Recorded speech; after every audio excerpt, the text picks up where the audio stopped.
नमस्कार, मी प्रिया. प्रिया रेसिपी मराठीमध्ये तुम्हा सर्वांचे मनापासून स्वागत. वेळामुशा जवळ येत आहे आणि या निमित्ताने आज आपण महाराष्ट्रीयन पद्धतीने संपूर्ण थाळी कशी बनवायची हे पाहणार आहोत. वेळामुशा दिवशी बरेचसे पदार्थ बनवायचे असतात, मग त्यात खूप सारा टाइम जातो. हेच जर पदार्थ आपण व्यवस्थित असे नियोजन करून बनवले तर अर्धा ते पाऊण तासात संपूर्ण आपली थाळी बनवून तयार होते.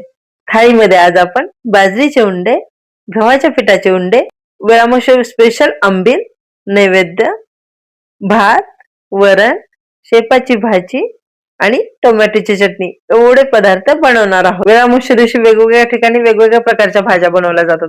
आमच्या इकडे अशा पद्धतीची संपूर्ण थाळी बनवली जाते. तुमच्या इकडे काय काय बनवले जाते हे कमेंट बॉक्स मध्ये मला नक्की कळवा.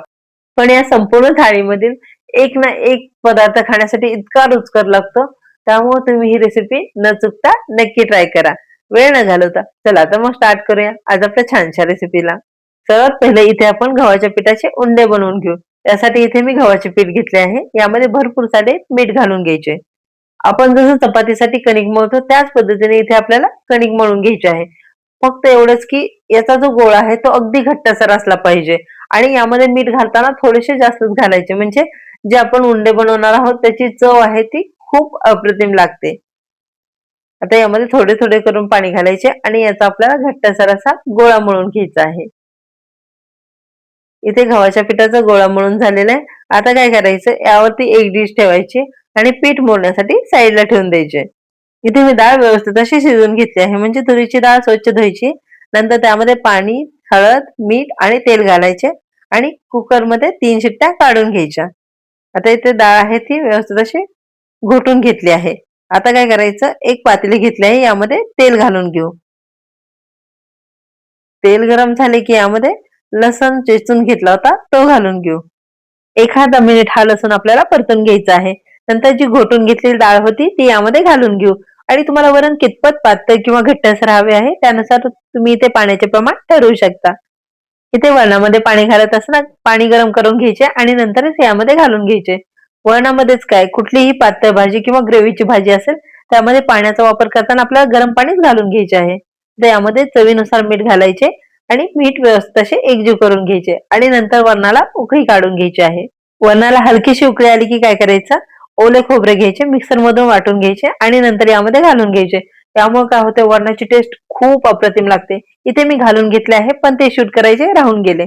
वरण बनवून झालेले आहे. आता चला उंडे बनवून घेऊ. यासाठी इथे पिठाचा छोटासा पोर्शन घ्यायचा, तर हाताच्या साह्याने त्याला गोलाकार शेप द्यायचा आणि हलकेसे प्रेस करून घ्यायचे. अशा पद्धतीने सर्व उंडे इथे मी बनवून घेणार आहे. सुरुवातीला पीठ मळत असताना मी खूप घट्टसर मळून घेतले होते, कारण पीठ जसे जसे भिजले जाते तसे तसे ते सैलसर होते. त्यासाठी सुरुवातीला मळताना खूप घट्टसर मळून घ्यायचे.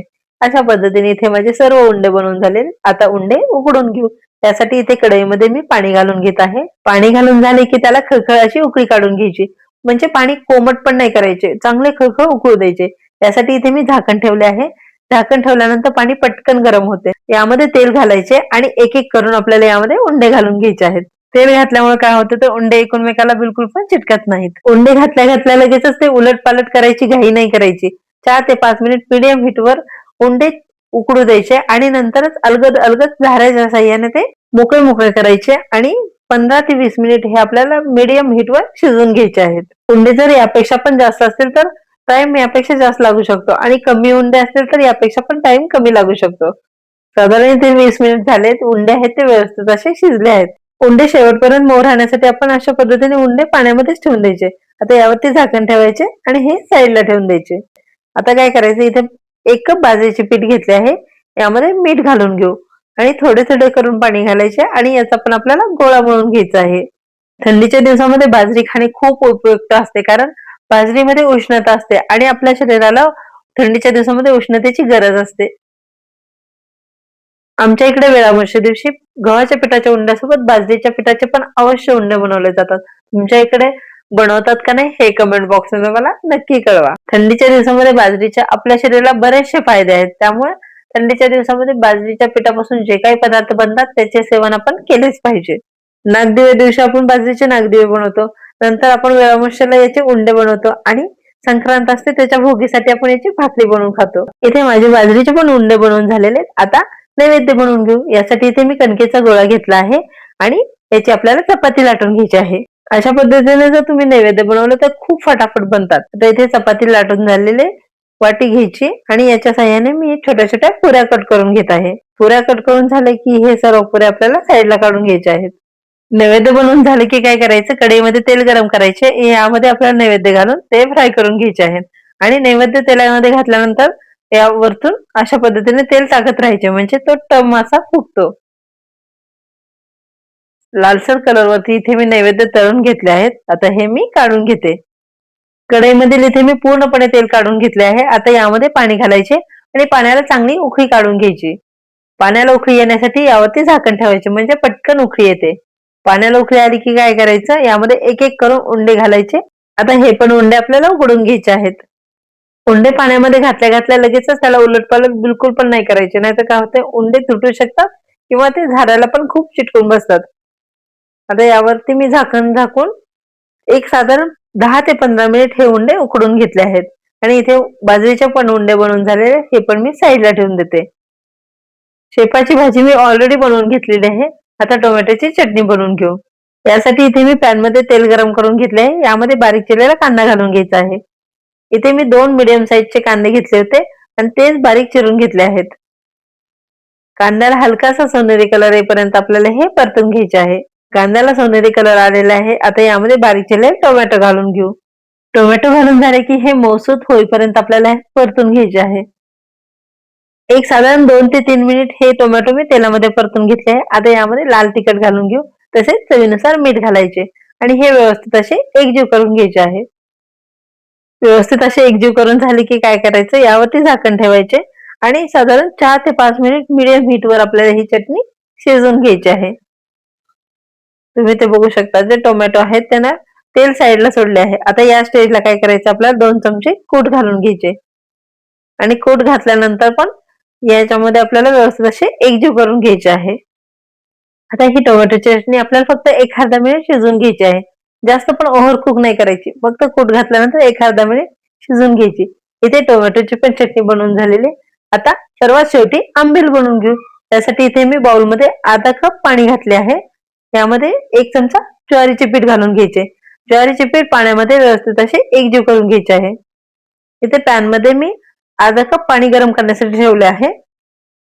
पाणी गरम झाले की यामध्ये आपल्याला जे पीठ मिक्स करून घेतले होते ते घालून घ्यायचे आणि हे व्यवस्थित असे एकसारखे हलवून घ्यायचे, म्हणजे इथे पिठाच्या बिलकुल पण गुठळ्या नाही झाल्या पाहिजे यासाठी. इथे साधारण 4 ते 5 मिनिट हे पीठ पाण्यामध्ये व्यवस्थित असे शिजवून घ्यायचे आहे. पीठ शिजून झालेले आहे. आता हे पाणी आहे ते पूर्णपणे थंड करून घ्यायचे आहे आणि एका गाळणीच्या साह्याने हे पाणी आपल्याला त्यामध्ये गाळून घ्यायचे आहे. म्हणजे यामध्ये पिठाच्या छोट्या छोट्या गुठळ्या असू शकतात यासाठी. इथे मी अर्धा लिटर ताक घेतले. यामध्ये चवीनुसार मीठ घालून घेऊ, तसेच धनेपूड, लसण मीठ आणि आपण जे पीठ शिजून घेतले होते ना ते यामध्ये घालून घ्यायचे आहे. आता हे सर्व जिन्नस व्यवस्थित असे एकजीव करून घ्यायचे आहेत. लसण मीठ म्हणजे काय, कोथिंबीर आणि लसण मी मिक्सर मधून वाटून घेतले होते ते 1 चमचा घालून घेतले आहे. आता हे सर्व जिन्नस व्यवस्थित असे एकजीव करून झाले की ही आपली आंबील बनवून तयार झाली आहे. आता यावरती बारीक चिरलेली कोथिंबीर घालून घेऊ. वेळ अमावस्येच्या आदल्या दिवशी आंबील बनवायची, फ्रीज मध्ये ठेवायची आणि दुसऱ्या दिवशी थंडगार अशी आंबील प्यायला द्यायची. वाव, वेगळाच आनंद असतो. आता इथे आपले बाजरीचे उंडे, गव्हाच्या पिठाचे उंडे, तसेच आंबील, नैवेद्य, भात, वरण, शेपाची भाजी आणि टोमॅटोची चटणी असा सर्व स्वयंपाक बनून झालेला आहे. तुम्हाला ही मराठवाड्यातील वेळ अमावस्येची संपूर्ण थाळी कशी वाटली कमेंट बॉक्स मध्ये मला नक्की कळवा. आणि अशाच नवनवीन रेसिपीसाठी युट्यूबवर प्रिया रेसिपी मराठी चॅनल पटकन सबस्क्राईब करा. आता उंडे कसे खायचे, गरम गरम वरण घ्यायचे, त्यामध्ये उंडे चुरायचे आणि तुपाची भरपूर सारी धार घालायची आणि मस्त असे कुस्करून हे उंडे खायचे. वाव, क्या बात है. तुम्ही आज वेळात वेळ काढून माझा हा पूर्ण व्हिडिओ बघितल्याबद्दल तुमचे मनापासून आभार. चला तर मग भेटूया अशाच छानशा नेक्स्ट रेसिपी मध्ये. तोपर्यंत धन्यवाद.